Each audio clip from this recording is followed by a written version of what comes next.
우리가 사도행전 21장의 말씀을 함께 봉독을 했는데요. 사도행전 20장 20절에 보면 바울 사도는 이제 밀레도에서 에베소의 장로들을 만나서 그야말로 마지막 유언 같은 말씀을 당부합니다. 그리고 나서 자신은 이제 성령에 매여서 예루살렘으로 간다라고 그렇게 말을 합니다. 사도행전 20장 20절의 말씀이 이렇게 되어 있지요. 보라, 이제 나는 성령에 매여 예루살렘으로 가는데 거기서 무슨 일을 당할는지 알지 못하노라. 이 말씀 속에 성령에 매여라는 이 표현은 다른 말로 하면 성령 충만하다라는 그런 뜻이기도 합니다. 스스로 그리스도에게 자신을 묶는 자유, 그러니까 스스로 속박되는 자유를 가지고 있는 것이지요. 그리스도에게 자신을 묶는 자유를 통해서 옛 자아로부터 벗어나 성령으로 바울은 지금 충만해져 있는 것입니다.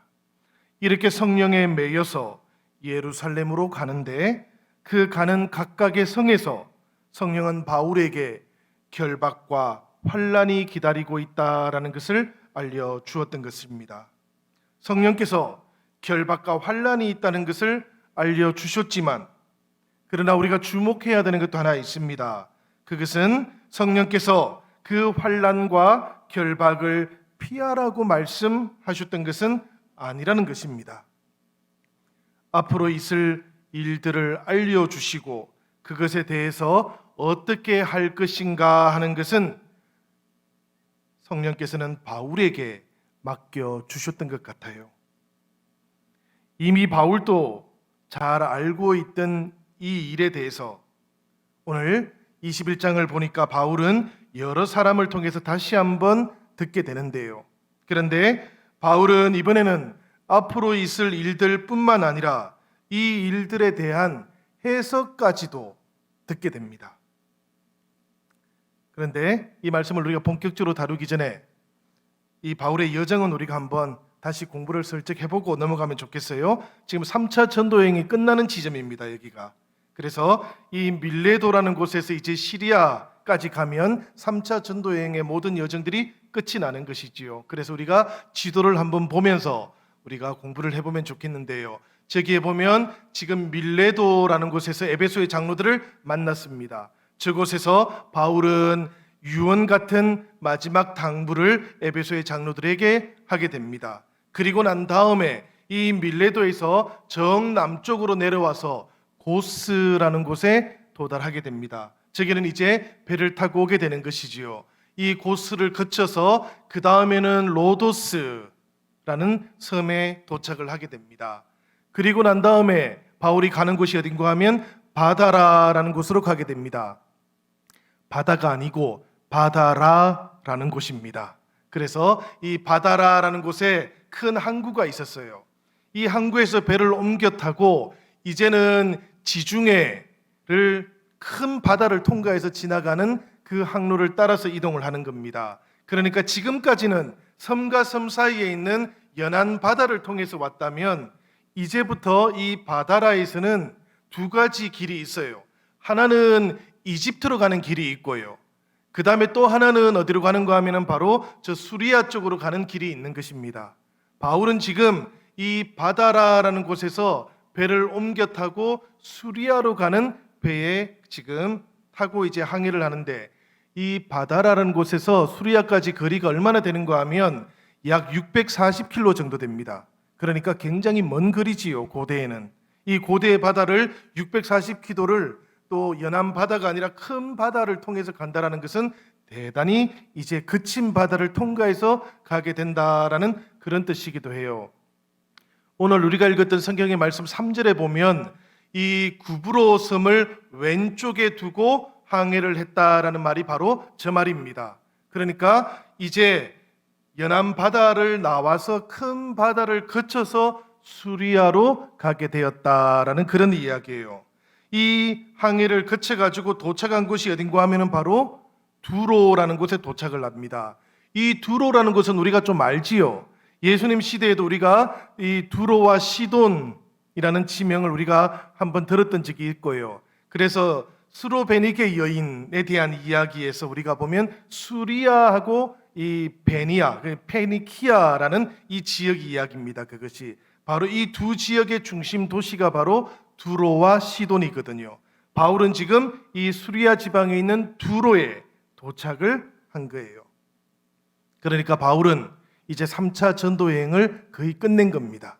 시리아에 있는 안디옥 교회 바로 인근까지 오게 된 것이지요. 그러니 팔레스틴 땅으로 다시 들어오게 된 겁니다. 이제부터 바울에게는 남아있는 여정이 딱 하나밖에 없습니다. 그것은 바로 예루살렘으로 가는 길이지요. 예루살렘으로 갔다가 그곳에서부터 바울은 이제 로마를 거쳐서 땅끝까지 전도하기 위한 여정을 시작하는 겁니다. 사실 이것을 가리켜서 바울의 4차 전도 여행이라고 그렇게 부르기도 합니다. 오늘 우리는 바로 이 두로에 도착한 바울의 이야기를 한번 살펴보려고 하는데요. 바울이 두로에 도착해서 대략 한 7일 정도 머물렀다 그럽니다. 이 7일 정도 머무른 이유가 무엇일까에 대해서는 두 가지 의견이 있어요. 하나는 이 두로에 도착한 다음에 짐을 이제 내리고 그 짐을 챙겨가지고 이동하는데 대략 한 7일 정도 걸렸다는 이야기가 있습니다. 그래서 바울이 이 오순절 예루살렘에 가는 그 기간을 잘 계산해가지고 이 두로에서 7일 동안 머물렀다라는 그런 이야기도 있고요. 또 다른 한편으로는 이 두로에 있던 그리스도인들, 그 제자들을 만나기 위해서 7일 동안 머물렀다라는 그런 의견도 있습니다. 사실 둘 중에 어떤 것이 정설일지 우리가 알지를 못해요. 이 두 가지가 다 좀 유력합니다. 오늘 우리가 봉독했던 성경의 말씀을 보면 바울은 두로에 도착한 다음에 제일 먼저 했던 것이 바로 이 두로에 있는 제자들을 만나는 것이었습니다. 두로에도 그리스도인들이 있었던 것이지요. 그래서 그들과 만나서 일주일을 머물게 되었는데요. 이 일주일을 머무는 동안에 이 두로에 있던 제자들 가운데 성령이 충만했던 제자들이 성령으로부터 예언을 전해 듣게 되었던 것이지요. 그 예언을 전해 들은 다음에 이 제자들이 바울에게 무슨 이야기를 했는가 하면 예루살렘으로 들어가지 말라 그렇게 권했던 겁니다. 오늘 본문 4절의 말씀인데요. 이 4절의 말씀 우리가 같이 한번 읽어보겠습니다. 다 같이 읽겠습니다. 제자들을 찾아 거기서 이레를 머물더니 그 제자들이 성령의 감동으로 바울 들어 예루살렘에 들어가지 말라 하더라. 여러분들은 이 말씀 구절이 지금 어떤 의미로 이해가 되십니까? 바울이 예루살렘에 들어가면 죽을 위기에 처하게 되니까 그것을 막기 위해서 성령께서 이 두로에 있던 제자들에게 바울로 하여금 예루살렘에 들어가지 말라라는 그 예언의 말을 전하도록 하신 것으로 혹시 받아들여지십니까? 이 말씀 속에, 이 구절 속에 성령의 감동이라는 말이 들어있다 보니까 이 한마디 말로 인해서 바울이 예루살렘에 들어가지 않는 것이 하나님의 뜻이겠다라고 이렇게 생각이 되기는 합니다. 성령이 감동시켜서 이 두로의 제자들이 이렇게 말을 하게 된 것이니까 바울이 예루살렘에 가지 않는 것이 하나님의 뜻 아니겠는가 이런 생각이 드는 것이지요. 사실은 이 성령의 감동이라는 이 말이 없어도 어쩌면 예루살렘에 들어가면 죽게 될 것이다 라고 여러 차례 성령을 통해서 알려주셨으니까 안 들어가는 것이, 예루살렘에 안 가는 것이 하나님의 뜻이겠다 이렇게 여겨질 수도 있습니다. 여러분, 우리를 보호하시고 또 지켜주시는 것, 그것이 하나님의 마음이니까 우리는 충분히 그렇게 추론해 볼 수도 있어요. 사실 이렇게 생각하는 것이 이상스러운 것은 아닙니다. 여러분, 오늘 말씀을 보니까 두로에서만 그랬던 것은 아니지요. 이 바울이 돌레마이를 거쳐가지고 가이사라에 도착을 합니다. 그지요? 이 가이사라는 어딘가 하면 7 집사 중에 빌립이 전도를 떠나가지고 에디오피아 내시를 전도한 다음에 세례를 주었지 않습니까? 그리고 나서 이동했던 곳이 가이사라였어요. 그때가 대략 지금으로부터 20년 전입니다. 이 바울과 만나기 20년 전의 일이에요. 시간이 꽤 많이 지나간 겁니다, 지금. 이 바울과 그리고 빌립이 지금 가이사라에서 만나는 것이지요. 그리고 만나서 그곳에서 이제 다시 그동안 있었던 여러 가지 일들을 나누었을 것으로 추정합니다. 바울은 1차, 2차, 3차 전도 여행의 모든 여정들을 통해서 하나님께서 이방인들에게 어떻게 역사하셨는지 그 선교 보고를 했을 것이고요. 빌립은 바울과 그 일행들에게 예루살렘에서 있었던 초대교회 일들을 전해 주었던 것 같아요. 그 가운데에서도 특히 스데반의 일을 바울과 누가 그리고 바울의 일행들에게 알려주었던 것 같습니다. 사도행전을 보면 여러분, 사도행전의 전반부는 베드로의 전도에 대한 이야기예요. 그리고 후반부는 바울의 전도에 대한 이야기들이에요. 그것이 사도행전입니다, 여러분. 그런데 이 사도행전을 보다 보면 바울과 이 베드로 사이에 누가 나오는가 하면 스데반의 순교 이야기가 나오지요.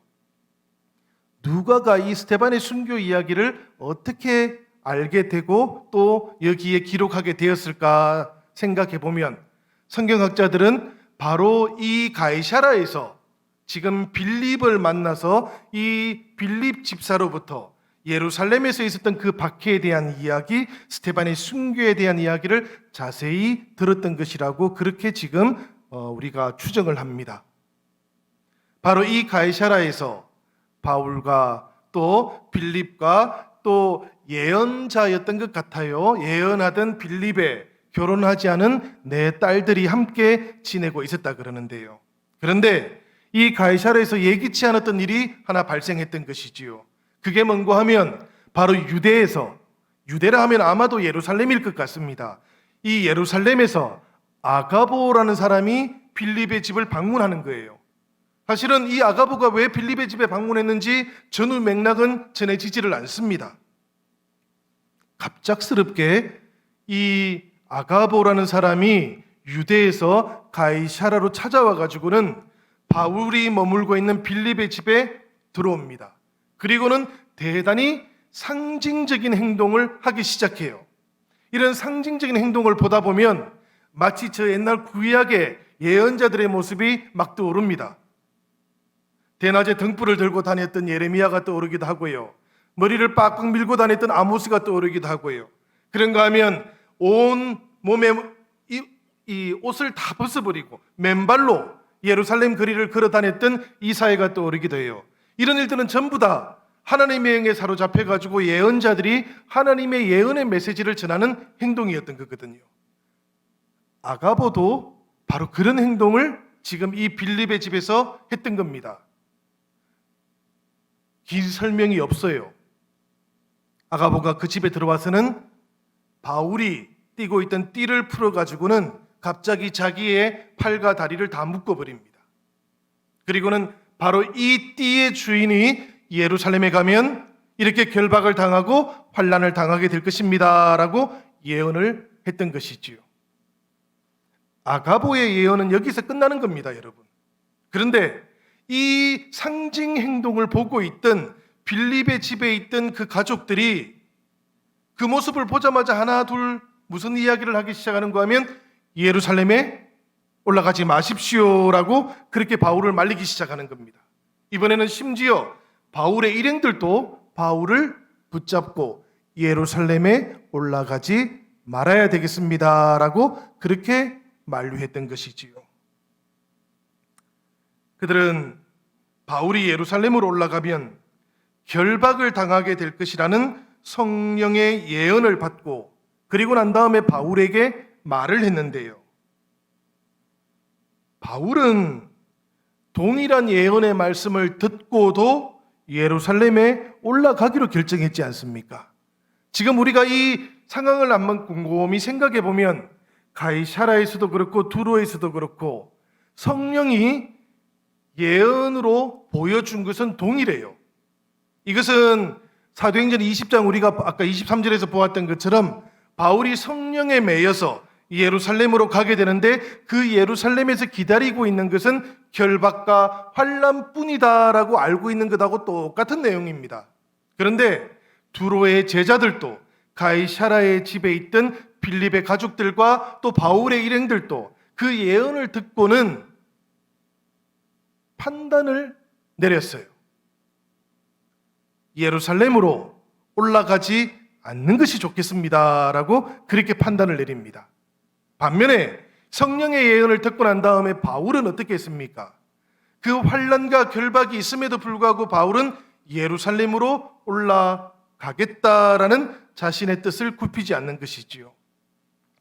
우리가 이 말씀을 보면서 이 상황을 생각하면서 도대체 사람의 생각은 어떤 것이고 하나님의 뜻은 어떤 것인가 하는 이런 궁금증이 생깁니다. 두로의 제자들 그리고 가이사라의 아가보, 이 제자들을 성령께서 사용하신 것이 분명합니다, 여러분. 이 두로의 제자들이라든지 가이사라의 아가보를 성령께서 사용하지 않은 것은 아니에요. 분명히 사용하셔가지고 그분의 뜻을 보여주셨던 것이지요. 그런데 이 두로의 제자들이라든지 가이사라의 아가보는 하나님의 메시지를 전하는 메신저였습니다. 메신저는 최종적으로 그 뜻을 해석하는 사람이 아니에요. 성령이 전하고자 하는 것을 전하는 사람들입니다. 그들은 예언의 전달자 역할을 하면 되는 것이었어요. 그런데 이들은 예언의 말씀을 해석하고 그들이 판단을 내려 버렸던 겁니다. 사실은 여러분, 이 예언의 말씀을 해석하고 그 말씀이 어떤 행동을 요구하고 있는가 하는 것을 판단하고 결정 내려야 되는 사람은 따로 있어요. 누군가 하면은 바로 그 예언을 들어야 되는 당사자, 사도 바울이었던 겁니다.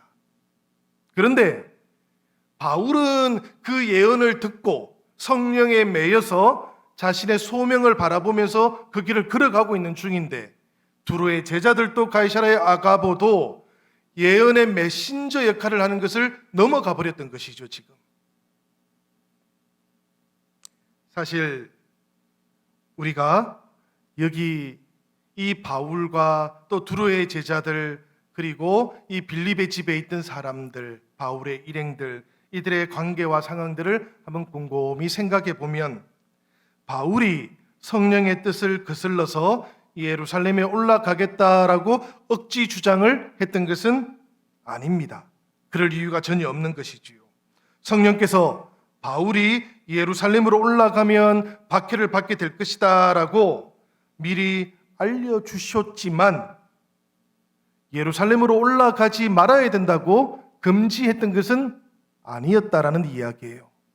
그러니까 바울과 그 다음 제자들 사이의 이 관계들을 우리가 잘 판단을 내려보려면 여러분, 예언과 금지 이 두 가지를 구분해서 보는 게 대단히 중요합니다. 예언이라는 것은 조금 전에 말씀드렸던 것처럼 바울이 예루살렘에 가면 결박과 환난이 기다리고 있다라는 이 내용이에요. 이것이 예언의 내용입니다. 이것은 성령께서 분명히 알려주셨던 것입니다. 그러나 그렇기 때문에 예루살렘에 가서는 안 된다라는 금지는, 이건 성령의 예언을 통해서 주어진 것이 아니에요. 예언에 대해서 사람이 추론해버린 겁니다. 이 추론의 근거에서 제자들은 바울을 설득했던 것이고요, 바울이 예루살렘으로 올라가는 것을 막으려고 애를 썼던 것입니다. 그런데 우리가 다 알고 있는 것처럼 바울은 이 제자들의 만류를 뿌리쳤지 않습니까? 뿌리치게 된 이유는 아주 분명해요. 바울도 지금 예루살렘으로 올라가면 목숨이 위태로워질 수 있다는 것을 알고 있었지만, 그러나 예루살렘으로 올라가는 그 일이 바로 하나님께 받은 자신의 사명이라는 것을 굳게 믿고 있었기 때문입니다. 그것이 성령의 뜻이라는 것을 바울은 결단했던 거예요. 예언에 대해서 결단할 수 있었던 유일한 사람은 바울밖에 없어요, 여기에는. 왜냐하면 예루살렘에 올라가면 지금 결박과 환란이 기다리고 있다라는 이 예언은 저 두로의 제자들을 위해 주어진 것이 아니기 때문입니다. 이 예언은 가이사라의 아가보 혹은 빌립과 그 집안 사람들을 위해 주어졌던 것도 아니에요. 이 예언의 수령자는 누군가 하면 바로 바울이었던 거예요. 그 예언을 듣고 바울은 어떻게 해야 될 것인가 스스로 결단해야 했던 겁니다. 여기서 우리가 한 가지 생각을 해보면 좋겠어요. 사실은 오늘 우리가 읽었던 이 사도행전 21장에 나오는 이 말씀이 우리에게 주는 교훈이라고 생각이 됩니다. 그게 뭔고 하면 하나님의 뜻을 행하는 것, 그것이 반드시 내가 긍정적이라고 생각하는 결과를 가지고 오는 것하고 똑같지는 않다라는 겁니다. 어떤 것이 내가 긍정적이라고 생각하는 결과를 가지고 올 때 그것을 하나님의 뜻으로 간주해서도 안 된다는 이야기예요. 하나님의 뜻은 사람에게 좌우되지 않는 겁니다. 우리 성도들이 종종 도대체 하나님의 뜻이 어디에 있을까 이렇게 묻지 않습니까? 이것을 하는 게 하나님의 뜻일까? 저것을 하는 게 하나님의 뜻일까? 이렇게 묻기도 하지요. 그리고 응답을 기다려 보려고 할 때도 있지요. 그러나 저는 그렇게 생각합니다. 우리가 하나님 앞에 이렇게 물어가지고는 하나님의 뜻을 알 길이 없어요. 왜냐하면 이렇게 하는 것이 하나님의 뜻일까? 저렇게 하는 것이 하나님의 뜻일까? 하는 이 물음은 처음부터 자신이 선택하고 있는 두 가지 길을 가지고 하나님 앞에 딱 제시하고 둘 중에 하나를 택해 주세요 하는 거거든요. 하나님의 뜻을 묻지만 정작 사람의 생각이 중심에 있는 거예요. 우리는 하나님의 뜻을 그렇게는 알지를 못합니다. 때때로 아주 분명하게 하나님께서 길을 보여주실 때가 있겠지만 그러나 많은 인생의 길 가운데에서는 하나님의 뜻은 우리에게 그렇게 보여지지 않습니다. 그러면 여러분, 우리가 어떻게 해야 사람의 생각이 아니라 하나님의 뜻대로 살아갈 수 있는 것일까요? 그것은 단 한 가지밖에 없습니다. 우리 성도들에게는, 우리 그리스도인들에게는 딱 한 가지 선택의 기준밖에 없어요. 그것이 뭔가 하면 예수께서 걸어가셨던 길, 예수께서 선택하셨던 그 길의 방식을 우리 선택의 기준으로 삼는 겁니다. 죽음이라는 결과가 아주 자명했던 상황 속에서 예수님께서는 하나님의 뜻에 순종하면서 십자가를 향해서 나아가셨지 않습니까? 이것을 우리가 항상 생각해야만 돼요. 만약에 고난 없는 선택이 좋은 선택이다라고 우리가 생각해 버린다면 우리는 예수님께서 선택하셨던 그 십자가의 길을 받아들일 길이 없습니다. 좋은 선택이 때로는 고난으로 이어지기도 한다라는 것, 그리고 고난받는 현재가 꼭 나쁜 선택 때문이 아니라는 것도 우리는 인정을 해야만 돼요. 예수께서 골고다에 그 십자가에 달려있는 그것을 보면서 예루살렘 사람들이 뭐라고 이야기를 했습니까?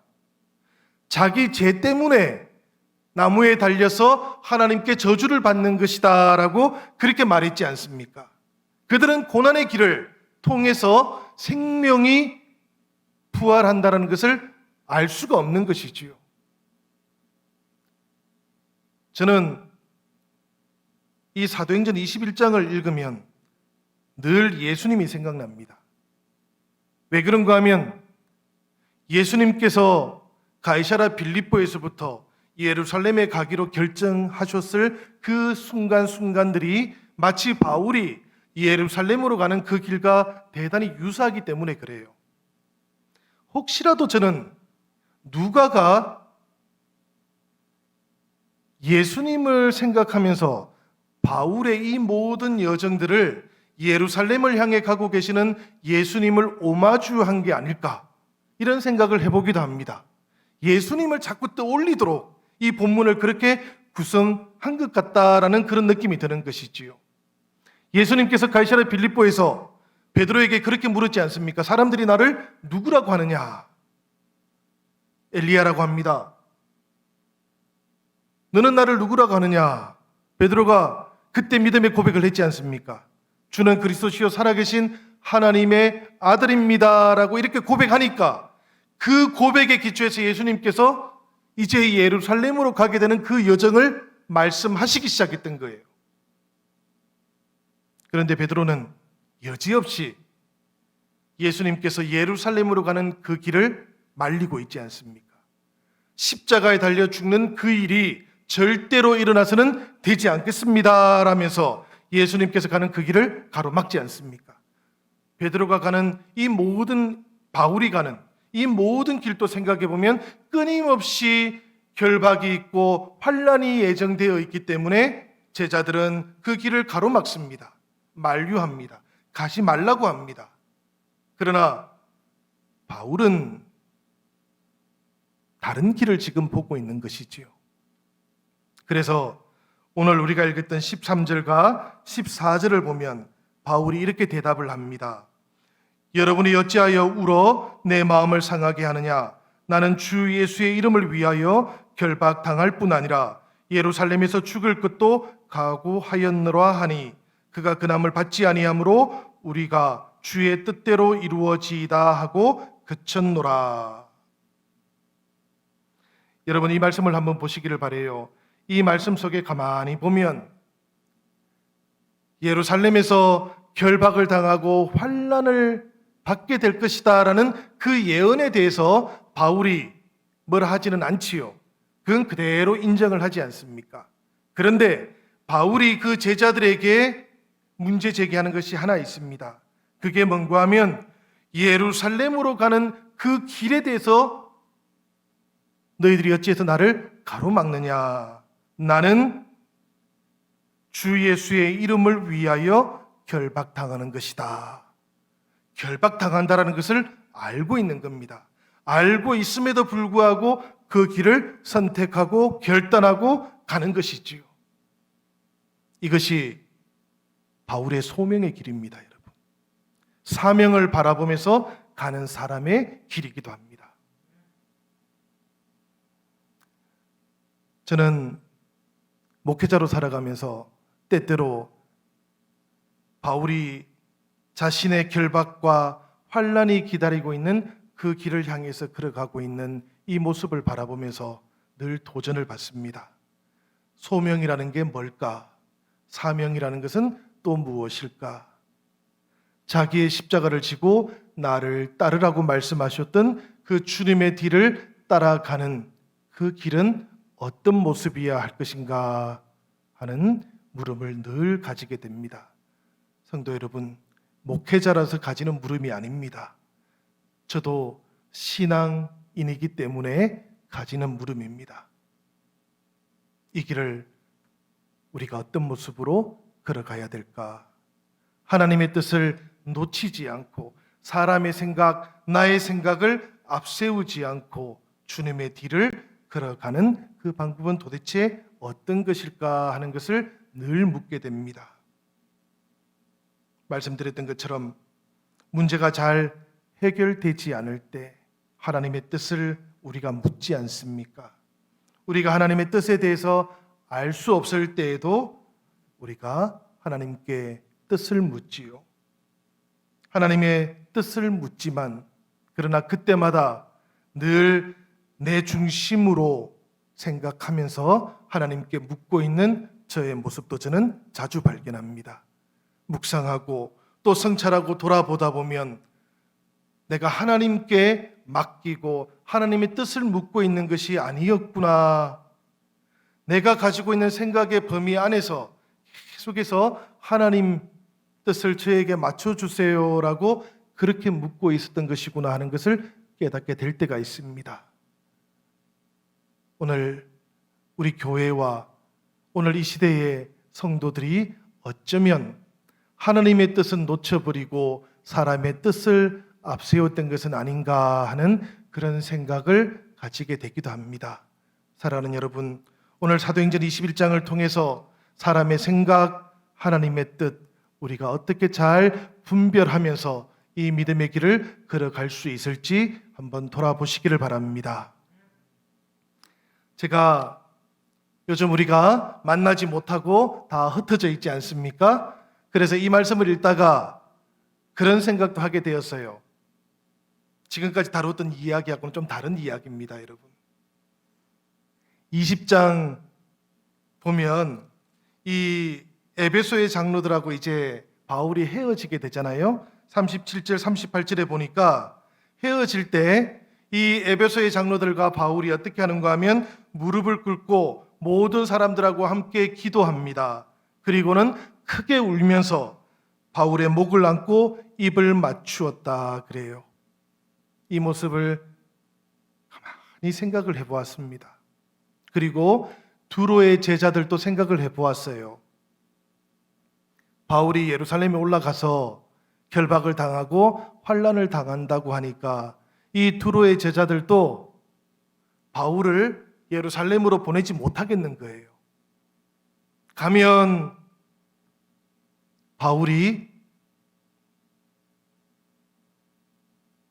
죽을 것 같지 않습니까? 보내고 싶지 않은 것이지요. 마음을 다 해서 붙잡는 겁니다. 빌립의 집에서도 그런 거예요. 바울을 예루살렘에 보내고 싶지 않은 사람들의 마음이 자꾸 들어오는 거예요. 교회가 어떤 곳일까? 요즘 많이들 생각하시지 않습니까, 여러분? 저는 교회는 이런 곳이라고 생각합니다. 사랑하는 우리 형제 자매들, 사랑하는 지체들 생각하면 마음이 그렇지요. 꼭 안아주고 싶고 지금 그죠? 힘든 일을 만난 지체들은 없는가 자꾸 애가 쓰이고 혹여라도 코로나19 이 상황 때문에 어려움을 너무 많이 겪고 있는 것은 아닐까 기도하다가도 자꾸만 기도가 그렇게 이어져 가기도 하고요. 교회가 이런 곳입니다, 여러분, 그죠? 저는 이 에베소 장로들과 바울이 만나는 장면, 두로의 제자들과 바울이 그렇게 서로 이어져 있는 장면들, 또 빌립의 집에서 그렇게 예루살렘으로 절대로 보내면 안 되겠다고 바울과 함께 그 모든 전도 여정을 마쳤던 바울의 일행들조차도 할 수만 있다면 바울을 예루살렘에 안 보내고 싶어하는 그 마음을 이렇게 생각해 보면 그래, 이게 교회지, 이런 마음이 있는 곳이 교회인 거지라는 그런 생각도 자꾸만 하게 되더라고요.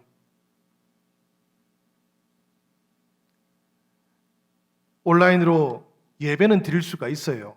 생각해 보면 여러분, 꼭 교회당에 와서 모여서 예배해야만 하는 것이 아닐 수도 있습니다. 더 중요한 것은 장소가 아니라 예수님의 말씀처럼 영과 진리 안에서 드리는 예배인 거죠, 여러분. 교회당에 있어도 영과 진리로 예배 드려야 되고요.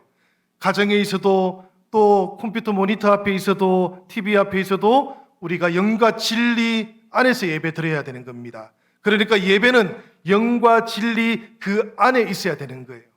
굳이 공간, 장소를 우리가 생각한다면 영과 진리 그 안인 겁니다. 이건 아주 분명해요, 여러분. 코로나의 시대가 지나가도 이건 분명한 겁니다. 그런데 여러분, 예배는 그렇게 드릴 수 있는데 교회는 그렇지 않은 거예요. 교회는 함께 교제해야 하는 거예요. 교회라는 것은 성령 안에서 사귀고 교제하고 위해주고 마음을 막 이렇게 나눌 수 있어야 되는 거예요. 그게 교회인 거예요. 아무도 없는 곳에서 모니터 앞에서 혼자 예배 드리는 그것만으로 교회가 되는 건 아니라는 이야기예요. 교회는 이 바울과 에베소의 장로들이 환난과 결박이 기다리고 있는 예루살렘을 향해 가고 있는 바울을 보면서 무릎을 꿇고 기도하고 목을 껴안고 함께 우는 그곳이 교회인 겁니다. 두로의 제자들이 바울을 꼭 붙잡고 그곳으로 가지 마세요. 성령께서 우리에게 알려주시는 이 모든 예언을 우리가 생각해 보니 가지 않는 것이 맞습니다라고 그 마음을 쓰는 것, 그게 교회인 것 같습니다, 여러분. 이게 없으면 교회는 이루어지지 않는 거예요. 저는 오늘 사도행전 20장, 21장의 이 바울의 모습, 또 에베소에서, 두로에서, 가이사라에서의 제자들의 모습을 보면서 교회의 원형을 봅니다. 그래, 교회는 이런 곳이지 라는 생각을 하게 됩니다. 사랑하는 여러분, 여러분들에게도 이런 형제 자매들이 있지요. 이렇게 서로를 위해서 기도해주고 목을 껴안고 울어주고 그리고 마음을 다해서 살펴주는 이런 주님 안에 있는 형제 자매들이 있으시지요. 그래서 우리가 교회인 겁니다. 돌아보고 생각해보니 이제까지 나에게는 이런 영적인 교제가 없었네, 돌아보니 나에게는 이제까지 교회 안에 이런 사귐이 없었네 라고 생각이 된다면, 사랑하는 여러분, 지금이라도 꼭 그런 사귐이 있는 관계들을 만드시기를 바랍니다. 그래야만 우리가 교회인 겁니다. 구역에 있는 우리 가족들을 생각해 보시기를 바라요. 그리고 늘 함께 모여서 예배 드렸던 우리 지체들도 떠올려 보시기를 바랍니다. 내 옆에 누가 예배 드리고 있었던가 한번 떠올려 보시기를 바라요. 누가 나에게 기도해 달라고 했던가 한번 생각해 보시기를 바랍니다. 이 사회적 거리두기 2.5 단계를 지나가면서 우리 지체들 안에는 누가 더 힘겨운 시간들을 지금 보내고 있을까 하는 것도 생각해 보시기를 바라요. 그리고 함께 우리가 비록 몸은 떨어져 있어도 기도해 주시기를 바랍니다. 그리고 그 지체들을 위해서 우리가 정말 목을 껴안고 우는 것처럼 그렇게 함께 애통해하고 그리고 함께 손을 꼭 잡고 우리가 이 시간들을 이겨낼 수 있기를 바랍니다.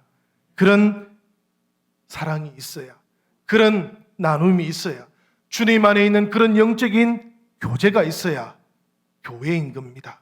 우리 영신교회는 바로 그런 교회입니다. 우리 영신교회는 바로 성령 안에서 그런 교제를 나누고 나눔이 있고 사귐이 있고 그리고 기도가 있고 그렇게 서로 세워져 가는 그런 교회입니다. 오늘 이 말씀을 우리가 곰곰이 묵상하고 이 말씀을 거울 삼으면서 나는 이제까지 교회였던가? 나는 이 코로나19라는 시간을 지나오는 동안에도 여전히 성령의 교제 안에 있는 교회였던가? 오늘 돌아볼 수 있기를 바랍니다.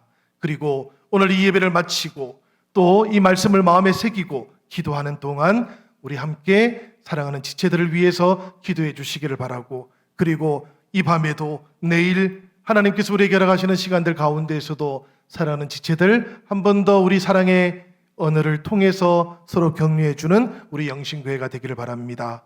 사랑하는 여러분, 우리가 오늘 사람의 생각, 하나님의 뜻을 묻습니다. 그리고 교회라는 곳은 어떤 곳이어야 하는가 하는 것도 오늘 이 사도행전 21장의 말씀을 통해서 다시 한번 도전을 받습니다. 이 말씀이 우리를 주님의 선한 길로 인도해 가시기를 우리 주님의 이름으로 기원합니다. 우리 같이 이 시간 찬송하도록 하겠습니다.